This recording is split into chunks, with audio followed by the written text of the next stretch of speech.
Hello everyone.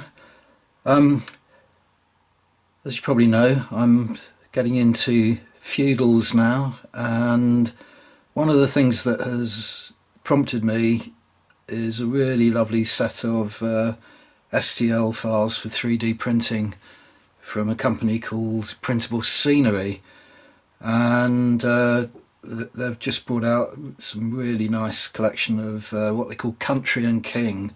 So they're sort of Norman feudal buildings, all kinds of things, walls, keeps, castles, cottages, lots of stuff, stone walls, all that kind of thing. And on their website, so they're called Printable Scenery, I think they're based in New Zealand. On their website they have a knowledge base, and one of the articles on that is how to paint realistic stone walls. So I certainly want to give that a go, because the way they've got the buildings painted is absolutely spectacular. So I thought I would experiment with the technique before I get going with this old Hudson and Allen building, which I purchased many years ago. I think I got it through Old Glory, because Hudson and Allen are an American company, and they still produce this model. It's on their website, but you have to purchase it from America now. But anyway, yeah, I've never been entirely happy with the grey stone. You know, right from the start, always recognised that stonework isn't normally grey unless you're in a very kind of high, you know, sort of granite kind of area. But most castles and stone walls are kind of more of a brown colour. So I wanted to get that effect anyway. So I thought I would experiment by repainting this model. So the first step, I'm not going to follow their technique precisely, but I am going to for most of it. So the first thing to do is to prime the model, and they recommend Army Painter colour primer leather brown. So I'm going to take it outside and give it several coats of leather brown, and then take it from there. Okay, this is the result after just one coat of leather brown primer spray, and it recommends several coatings, but I think I'm gonna say that's sufficient really, probably because it was already painted and it had a sort of grey colour to it. It looks all right. The grey shows through in parts, but you know, I don't mind that effect. So I'm going to go straight on to the second stage now, which is to give it a heavy dry brush using Army Painter skeleton bone, and it is a heavy dry brush that's required because some of that coating is going to get wiped off in a later stage. Okay, so got the skeleton bone dry brushed onto it now, and it's beginning to take on the kind of appearance that I'm after. Now the next stage that Printable Scenery suggests, I'm going to vary. What they want you to do next is to with your thumb or with a palette, is to rub on what they describe as ready mixed filler. So they're over in New Zealand, so the equivalent of that here in the UK would be something like polyfiller, something like that you can get from hardware stores and so on. And then once it's on, you then use a damp cloth to wipe it off so that it just remains in the spaces in between the brickwork and the stones and gives the appearance of mortar. And obviously they suggest avoiding areas like edges and woodwork and so on. You don't want it there, and you don't want it to be an entire covering. You just want a sort of patchy impression, because mortar will begin to drop out of the gaps and so on. So it doesn't matter if it's just in the, you know, in certain areas. But anyway, I'm going to ignore that, their suggestion, and what I'm going to do is try and get an effective mortar using one of these Flory models washes. So it's a weathering wash, and it's the light colour, and I think this will probably work. Another thing about this is it's water-based clay wash, so it will have that kind of grittiness is too strong a word for it, but it will have a kind of yeah, I suppose kind of grainy kind of impression. So it will have the look of a mortar as much as of a wash. And the other thing, when you then use a damp cloth to wipe it off, which with this you wait for it to dry, and it's gone into recesses, and then you just wipe over the surface with a damp cloth, and it takes it off of the flat, you know, surfaces of the stonework. But in doing that, what happens is you also take away a little bit of the skeleton bone, so that you end up with kind of areas where the stonework looks a little bit more warm than others, so you're kind of weathering it in general. So anyway, I'm going to get on with that next and then show you the result at the end of that stage. Right, there we are then. That's the effect after applying the Flory light wash, and then once it's dried, wiping off the surfaces with a damp sponge. So it leaves, in certain areas, it leaves that sort of white effect in the gaps in between the stonework. I think that's a better way of doing it than the polyfiller. It's certainly a lot less messy. It does kind of lighten the areas, you know, where I put the wash on, so you don't wipe it off entirely, so you can see areas that are lighter than others, but that's probably no bad thing. You know, you are going to get differences in coloration as you go across the walls, and also we're nowhere near finished with this yet, so there's going to be other washes and so on going onto the building that are going to hide that and detract from that. So the next step then is to paint any wooden areas, of which there are a few. There's a couple of doors and a sort of hatch there, wooden flooring on the top of the tower, and they recommend army painter colours again. If I remember, yeah, it just says here oak brown and then a dry brush of ash grey, both army painter colours, but I'm going to stick with my own recipes for painting wood, so that this building will fit in with other buildings that I've already got painted. So I'm going to do that, and then I'll show you the result and describe what paints I used to get the effect. So that's the next thing coming up.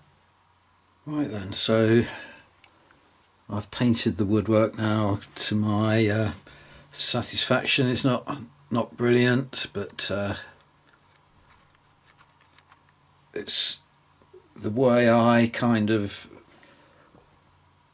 paint wood, or rather it's the paints that I choose to paint wood, and I simply do that so that the woodwork is going to be consistent with lots of other buildings that I have painted. So what I use is I start off by giving it a dark brown coat of paint. Doesn't really matter. You could use a really cheap, sort of acrylic paints you get from craft stores and so on, but in this case, because it was already spray painted with a leather brown, there's another door there, with a leather brown, I just used in an attempt to try and get rid of it, because I'm finding it pretty useless. A contrast paint. I've sort of taken against contrast paints really, because you can get good results with them, but it's only by using them in a way that it's not intended. So they're just paint. They're just paints. They're not magic. Sort of weapons in your armoury as far as I'm concerned. So once I've got through all the contrast paints I've got, I don't think I'm going to be replacing any of them. But anyway, this is a contrast paint from a company called Watercolours, Antithesis Wood. So it worked quite well as sort of soaking into the grain, and then but it did look very kind of blotchy. So over that, I then went to my traditional method. That's I don't know if you can see that very well, but that's the flooring on the roof of the tower. Yeah, then I went on to my traditional method, which is to use a pot of paint from Magister Militum. They have a range of paints called Howard Hughes, and there's nothing special about these colours. They're just ones that I've got in the habit of using over the years, and once you've started, you can't really stop, otherwise the wood's going to look a completely different colour. So yeah, I dry brushed that over the dark brown, and then I made up my own kind of mixture of another Howard Hughes paint, which is old wood, but I've mixed that up 50-50 with a grey acrylic to get that kind of colour, and it's that sort of greyish brown that gives it the sort of aging look. So that's the woodwork out the way anyway. As I say, you can just paint it any way that you're accustomed to painting. It's not part of the Printable Scenery's method. So the next thing now, the next stage they say, is to give the entire model a glaze excuse me, of 50-50 water and light grey wash from Vallejo. Now the only light grey wash that I could get my hands on was this stuff here from Vallejo. So it's a model wash for grey vehicles, light grey. So I don't know whether that's different from the light grey that Printable Scenery are recommending. But anyway, I'm not even entirely sure that I need to go through this stage, but I'm going to, just so that I kind of try and keep us strictly to the book as they recommend. But it does say it only needs to be a thin coat, not one that pulls up in the recesses as you normally would. This tones down the white out of the mortar and ages the stones lightly. The effect is subtle but important. As the grout will absorb liquid, if you do this step after your other washes, they will dry differently, looking cloudy. So in other words, I think this step is really related to their use of the ready mixed filler, the poly filler, and it might not be so necessary, using the method that I've used. It might be the sort of physical characteristics of the polyfiller requires it to absorb a kind of light grey medium to sort of tone it down, and you know, the way I've done it might not affect later washes, but anyway, I'm going to do that. So once again, I'll let you know how I've got on after I've done it.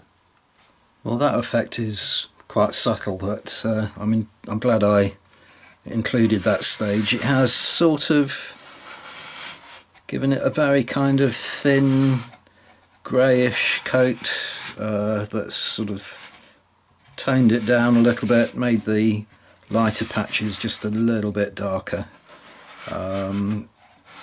So yeah, it's worth including that step. So next stage is to add, to sort of dirty it up a little bit, to give it some dirt and grime. So they recommend, this is Printable Scenery, I keep referring to their painting guide, they recommend using that same light grey wash that we watered down previously, using that neat now, and also using Army Painter Strong Tone, and just giving this a very small amount of water, because they say otherwise it's quite viscous. And what you want to do is just add dabs of both of these two to sort of higher up on the model and allow it to run down, and then just guide the wash a little bit further down with the point of a paintbrush, and not to overdo it. As they say, you can always go back and add some more if you don't think you've done enough, but you can't remove what you've done if you do too much. So, gonna give that a go next. Well, admittedly, I was trying not to be too heavy-handed, but all the same, now that those two washes have dried, can't really say that I notice a great deal of staining. I mean, if I zoom in a little bit, there's one you can see underneath this window here. There's a bit of a stain, but I put quite a lot around the this layer of stonework to represent sort of, you know, water running off the bottom of it. That, I mean, kind of shows up, but I'm not going to persevere with that. I'm happy with. You can see another little stain there, maybe. Oh no, that's my thumb. Where are we? There. Right there against the door, and I put some in the, almost like a sort of pin wash, where rain might run down the edges of the steps and so on, and out quite a few windows. But as I say, I'm going to leave that stage at that point. I don't really want to make, you know, it too obvious anyway. So it's, again, it's a very sort of subtle step. So we're nearly finished now. The next thing to do that they suggest is to water down again some Army Painter Leather Brown. Now this was the colour that was used as the primer spray, so it should be an identical colour, but just water it down and pick out a few of the stones, you know, to make some of the stones appear darker than the rest. So I'll go around the building doing that next, and then after that that's the end of the painting of it, but it then says to apply flock and vegetation and so on. I'm not actually going to do that, at least not at this stage. Two reasons being that I'm not sure I want, it does give the buildings a very kind of rustic look, you know, slightly kind of overgrown, untended look, and I'm not particularly sure that I want that effect. But anyway, I have got some material that I could use, but if I'm going to do it, I'll do it once I've painted up all the buildings that I want to, rather than just this trial one, and then maybe, you know, buy some better stuff than I've got already and apply it to all the buildings so that there's a standardisation across all of them. I don't want to just fling some flock on this for the purposes of having gone right the way through all the steps in the instructions. So the next step then will be the final step, which is to water this down and paint some of the stonework up a slightly darker colour. There we are then, that's how I'm going to leave it for the time being at least. As I say, Printable Scenery suggests gluing moss and flock and so on onto it to show a little bit of vegetation in the walls, but I'm gonna leave it like that for the time being anyway. This will suit me fine. I think it's a big improvement on how I had it painted before. Far more realistic colours. I'll zoom in a second and give you a close-up of the walls.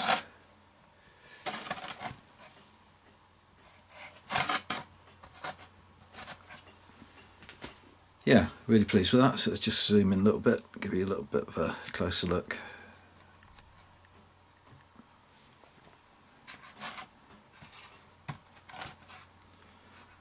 You can see some of I used the watered down leather brown to darken some of the stones, but not too many.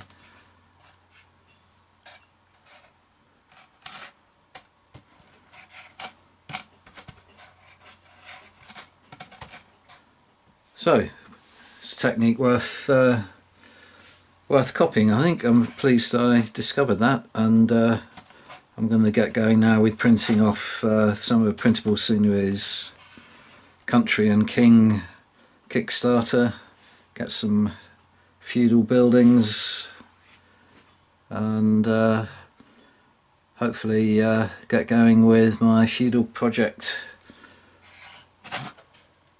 very soon now. Thanks for watching.